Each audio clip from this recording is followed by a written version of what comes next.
Está começando Diversidade, uma parceria do Conselho Regional de Psicologia de São Paulo e a TV PUC de São Paulo. No programa de hoje você vai ver: você já ouviu falar em vigorexia? Como é a vida dos moradores de rua que têm algum distúrbio psicológico? Educação infantil, como conciliar o cuidar com o educar. Hoje nós vamos começar o programa conhecendo o trabalho do psicólogo judiciário. Fazer laudos que auxiliem o juiz na hora de tomar a decisão. Atuar como uma ponte entre a justiça e as famílias. Amenizar o sofrimento de situações de litígio, guarda de filhos, divórcios. Diversidade foi conferir de perto um dia na vida deste profissional. A gente está aqui bem no centro de São Paulo. Olhando assim, parece um escritório comum. Nada a ver com uma clínica psicológica ou com o local de trabalho desse profissional. Mas aqui também tem psicólogo em ação. Em ação e no comando. Deise é psicóloga judiciária e presidente da Associação dos Assistentes Sociais e Psicólogos do Tribunal de Justiça de São Paulo. Chefia uma equipe de 30 profissionais e dá duro pelo menos 8 horas por dia, todo dia. Mas o que faz exatamente um psicólogo judiciário? O psicólogo judiciário, ele faz a avaliação de todas as pessoas que chegam às varas da infância e juventude e varas de família no Tribunal de Justiça do Estado de São Paulo. Ele faz a avaliação dos casos, ele elabora laudos, ele elabora pareceres técnicos e dá subsídios para que os juízes decidam as medidas de proteção e as medidas socioeducativas nos casos referentes às varas da infância e juventude. E elabora laudos e pareceres nas varas da família e sucessões, que vai decidir processos de guarda, processos de visitas, processos de separação judicial, dando sempre medidas que possam levar em conta a situação da criança. Antes de comandar a associação, Deise trabalhou por mais de 20 anos diretamente com os casos, nas varas de infância e família. Dessa experiência, ela traz uma bela bagagem e um olhar acurado sobre a profissão que escolheu. Eu trago a importância do psicólogo dentro da instância do judiciário, porque é um olhar diferente, é uma escuta diferente, e eu trago a importância dessa escuta, do psicólogo não perder jamais essa característica de, antes de ser um especialista, seja na psicologia judiciária, seja na psicologia do esporte, na psicologia hospitalar, na psicologia educacional, ele ser psicólogo.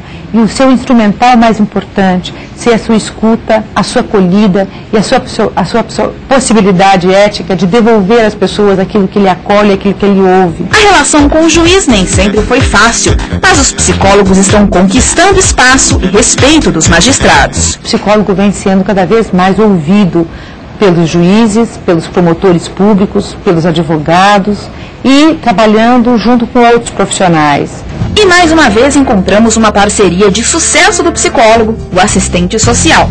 É fundamental que haja um trabalho interdisciplinar e que haja uma boa parceria, porque nós tratamos com o mesmo objeto, né? E havendo essa parceria, a gente pode estar fazendo um trabalho final muito melhor. O trabalho de Deise não para. Ela sabe que a tarefa pode ir bem além dos laudos, marcar o indivíduo e a sociedade.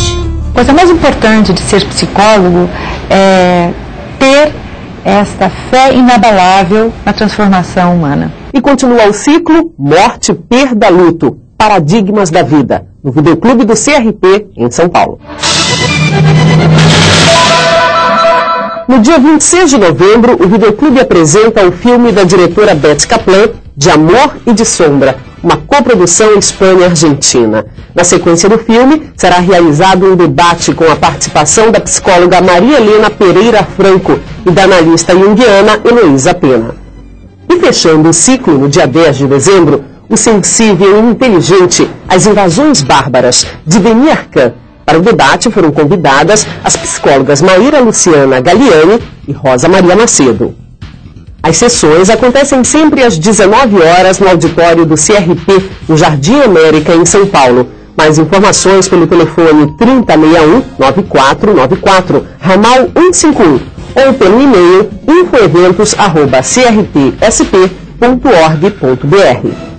Diversidade vai falar agora sobre a difícil vida dos moradores de rua com algum distúrbio psicológico. São vozes, né, que aparecem e tomam a mente e manipulam, né? Eles estão por aí, numa calçada, numa praça, pelas avenidas da grande cidade. Para os olhos da maioria, são iguais a mendigos, desempregados ou sem teto que vivem nas ruas de São Paulo. Por trás da aparência incomum, da expressão que chega a ser intrigante, uma realidade bem diferente do que se imagina. Não são pessoas que perderam os documentos ou que perderam o emprego, são pessoas que têm família, são pessoas que foram para a rua na busca de algum alívio para o sofrimento interno. E desse sofrimento interno, que a loucura, que o mal-estar psíquico traz, eu acho que a antipsiquiatria não deu conta mesmo, né?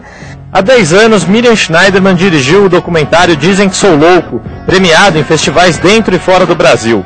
O filme desvendou o mundo das pessoas com transtornos psíquicos que vivem na metrópole paulista. Eles acham que eu sou um maluco, acham que eu não tenho juízo. Eu falo mesmo pra eles, não, eu não sou mais louco não, eu já fiquei pra lá de louco, já passei pela academia de louco, já fui-me embora, deixei os loucos pra trás, mas tem uma coisa, eu não abandono ninguém. E quando a gente saiu para a rua, a gente não sabia exatamente isso.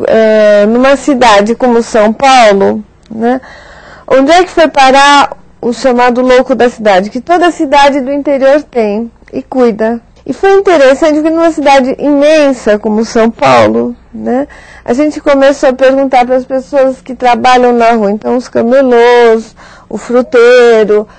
E as figuras que eram consideradas loucas da cidade eram sempre as mesmas. Nos mais diferentes bairros, as referências eram sempre a certas figuras. Quem passa de carro ou a pé por esta praça do Pacaembu já conhece a referência. É aquela barraca ali, às vezes retirada, logo depois ela está de volta, construída por Chiquinho, como é conhecido o morador dela.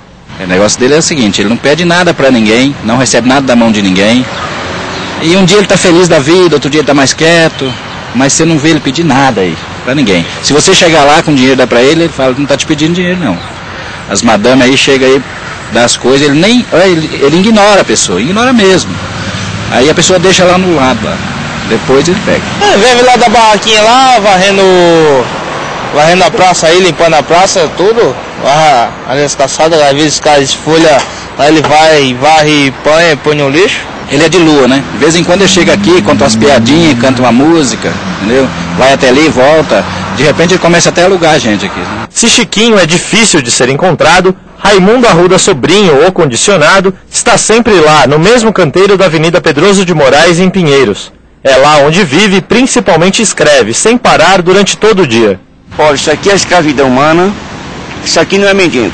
Eu fui nascido e criado por desgraça, por mera coincidência. Eu fui nascido e criado na zona rural, nascido na maior pobreza, vivi na maior pobreza. Hoje não tenho nada. Hoje estou nessas condições, descalço, nu, faminto, doente. Mas não sou mendigo. Isso aqui é crime político. Crime político é crime que só atinge altas personalidades. Os crimes comuns, os crimes jovens, sabe? Eu sou analfabeto, não tenho diploma de nada. Fui amarrado primeiro ano colegial clássico, não sei nada. Tudo mal feito, tudo mutilado. O currículo escolar todo mutilado, para que eu não saiba nada.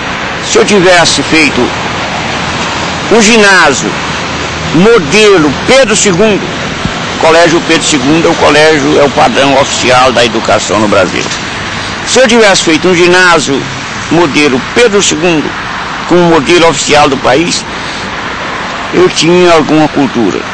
Eu fiz aí ginásio, curso tudo mal feito, então não sei coisa nenhuma. Porque foi controlado para que eu nada soubesse, nada valesse. Eu não tenho profissão de nada, não sei fazer coisa nenhuma. Eu não sei língua nenhuma, não sei matemática, não sei física, química nem biologia. Então foi controlado tudo para que nada valesse. Mas é crime, por isso é que é crime político, eu não vale nada. Raimundo está sem endereço certo, como diz, desde 29 de abril de 1978. faz parte dos 2% de pessoas em situação de rua com problemas psíquicos.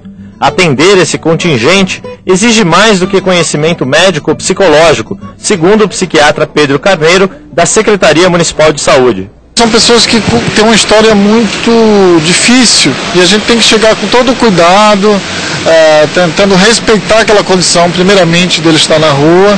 Segundo, tentar entender naquela linguagem que aparentemente é uma linguagem fora da realidade, algum tipo de história que nos possa chegar a alguém, algum familiar ou alguma pessoa da vizinhança, onde essa pessoa antigamente, numa história pregressa, teve uma possibilidade de ter uma família. Outro ponto fundamental, segundo Pedro Carneiro, é integrar todos os serviços públicos disponíveis e criar uma rede ao redor da pessoa para garantir a continuidade do tratamento. O grande desafio aí nesse tratamento com a pessoa em situação de rua é que, ao contrário da pessoa que tem uma família, onde a gente pode trabalhar junto com a família a evolução e a melhora dessa pessoa, no caso da pessoa em situação de rua, ela não tem, né?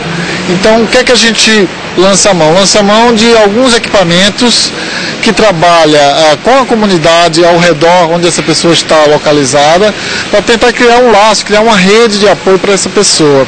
E aí isso não entra apenas a saúde, entra também a assistência social, um equipamento social que possa dar moradia, pelo menos durante o momento que essa pessoa está em tratamento, ela precisa ter garantido um lugar para ficar. A rua funciona como um neuroléptico, a gente chama. Neurolépticos são remédios antipsicóticos, né?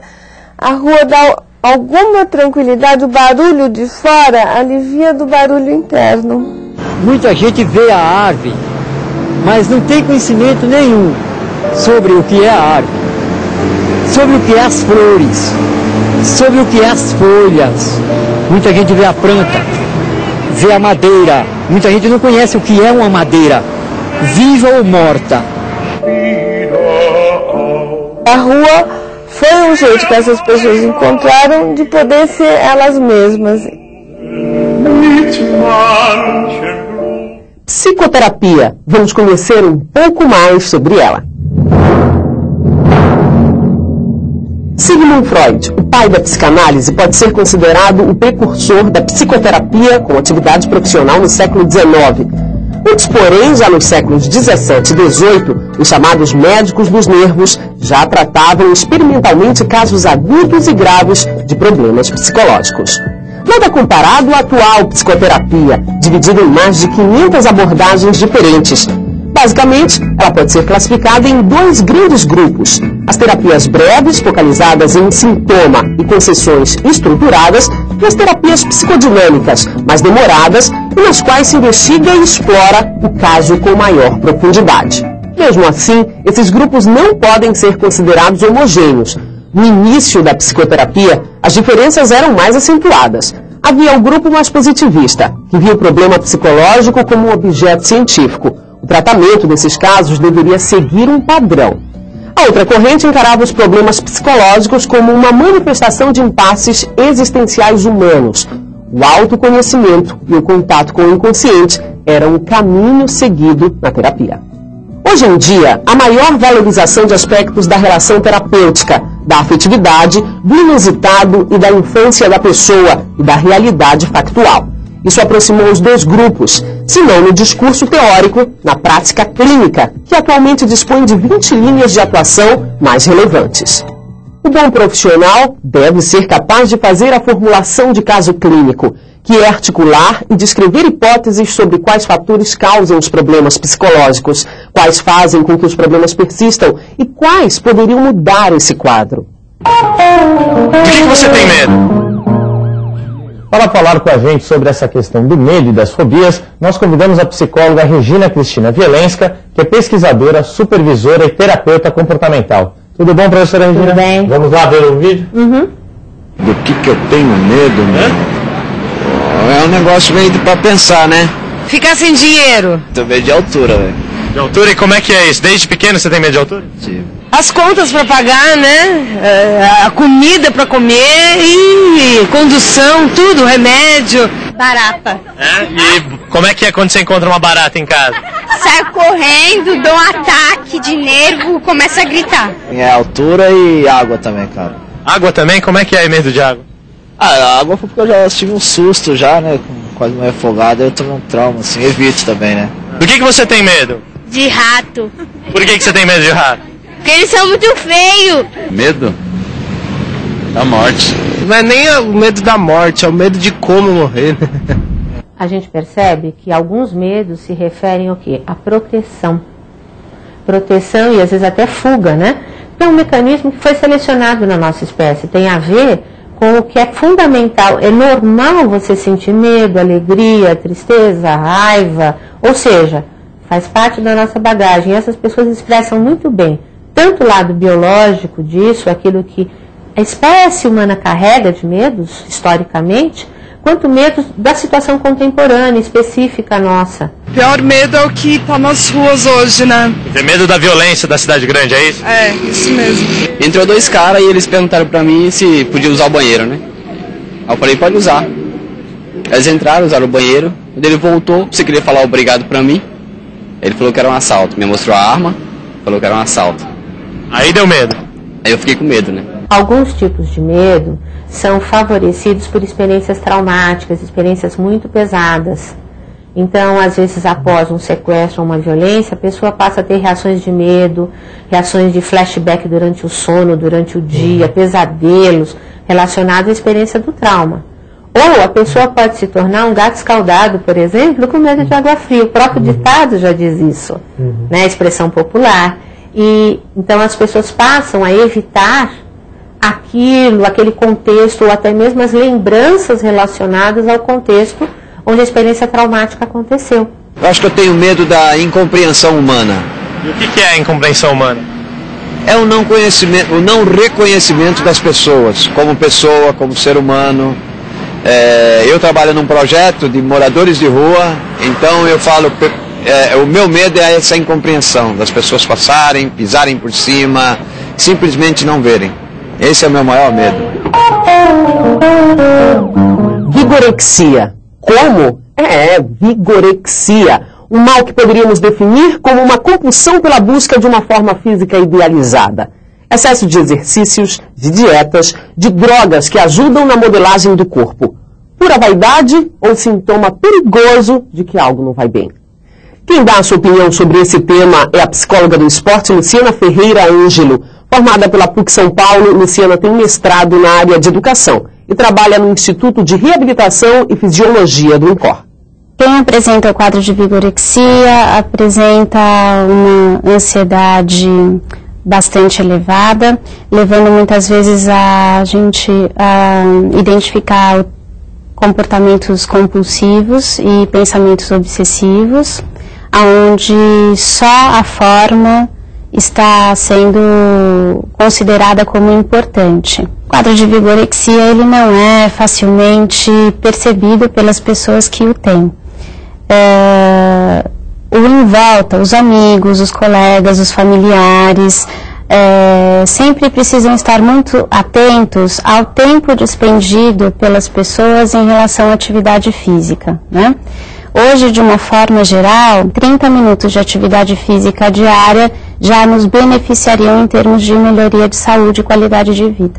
Então, essas pessoas não têm consciência que isso é um distúrbio de comportamento e precisam ser orientadas. E muitas vezes, aí é que se abre um campo de trabalho, por exemplo, para o psicólogo, na questão de atuar em academias ou em locais onde orienta-se atividade física. A intervenção do profissional da área da psicologia é bastante pontual, no sentido que existem estratégias e alternativas de tratamento para que essa ansiedade possa ser diagnosticada e trabalhada quando precisa ter um gerenciamento e estabelecimento de metas exatamente para que se trabalhe o corpo real e o corpo ideal.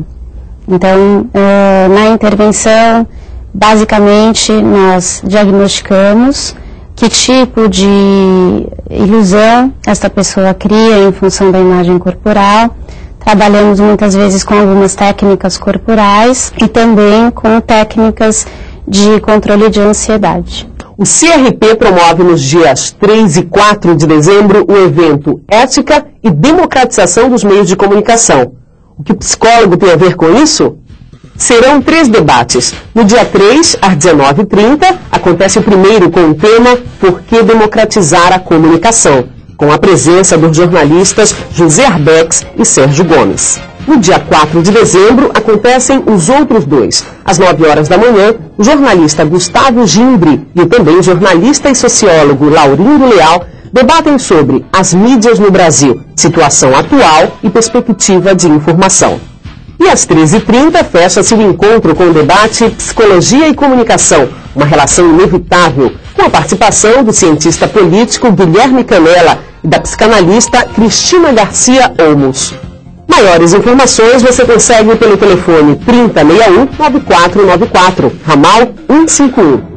Na entrevista de hoje, a psicóloga Ana Bock recebe a pedagoga Neide Saize, professora da Faculdade de Educação da PUC São Paulo, mestre e doutora em Psicologia da Educação. Neide Saize fala sobre a importância e os desafios da educação infantil em nosso país.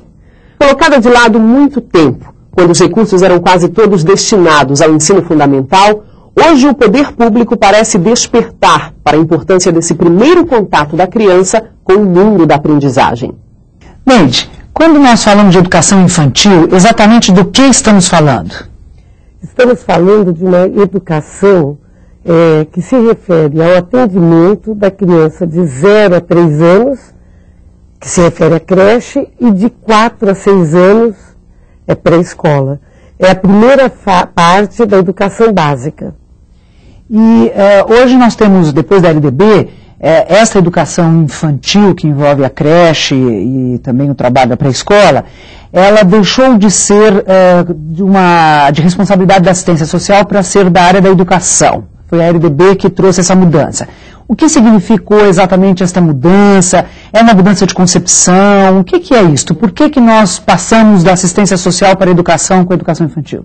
É verdade, eu acho que muda completamente a concepção. As consequências disso são muito sérias e, eu diria, muito positivas. Por quê? Envolve aí uma mudança de concepção da criança. A criança passa a ser encarada como um ser que se desenvolve, um ser que aprende e que, portanto, precisa de especialistas para atuarem com ela. Não basta mais atender as necessidades básicas dessa criança, mas é importante também atender as necessidades intelectuais, cognitivas, emocionais.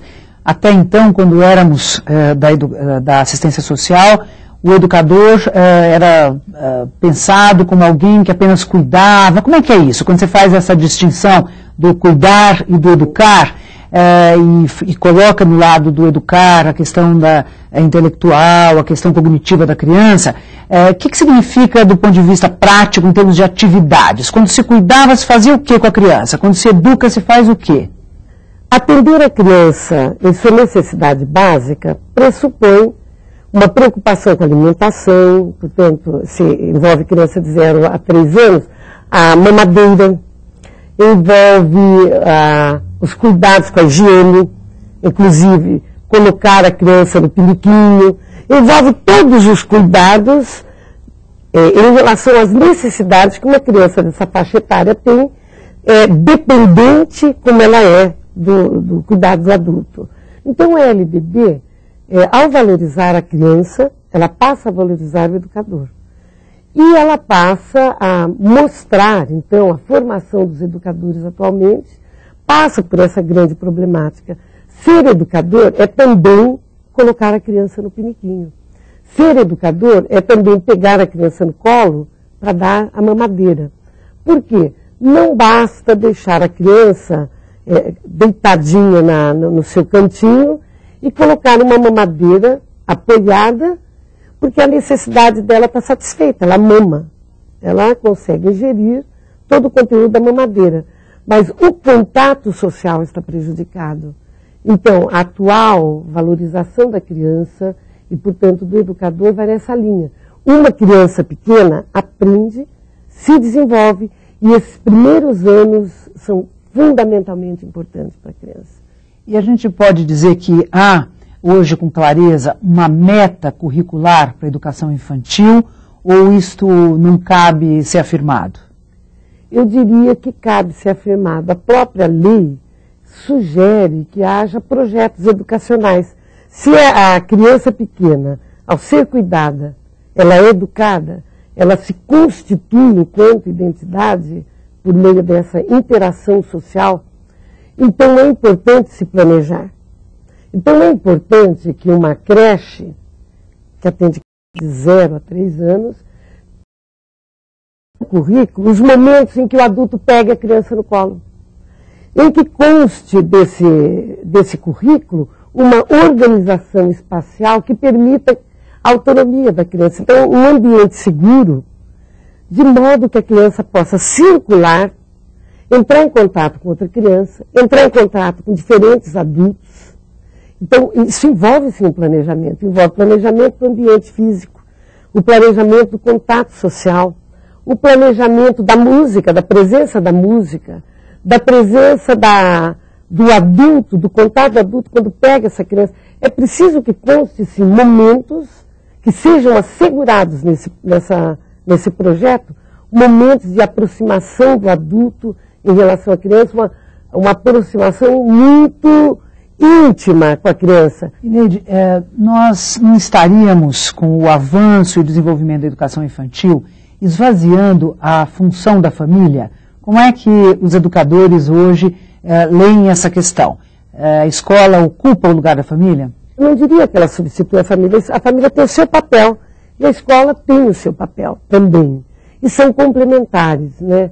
E para que seja complementar é preciso um trabalho educacional planejado, que a família também, a presença da família na escola, seja programado, projetado, um espaço organizado, de modo que essa família esteja presente e a criança se sinta acolhida nesses dois ambientes. Embora haja uma diferença muito grande. A família é privada e a escola é pública, mas ela se complementa nessa parceria, não é? Muito obrigada, Neide, pela sua colaboração nesse debate. Obrigada a vocês pela oportunidade. Diversidade vai ficando por aqui, mas temos um encontro marcado para o dia 16 de dezembro. Até lá!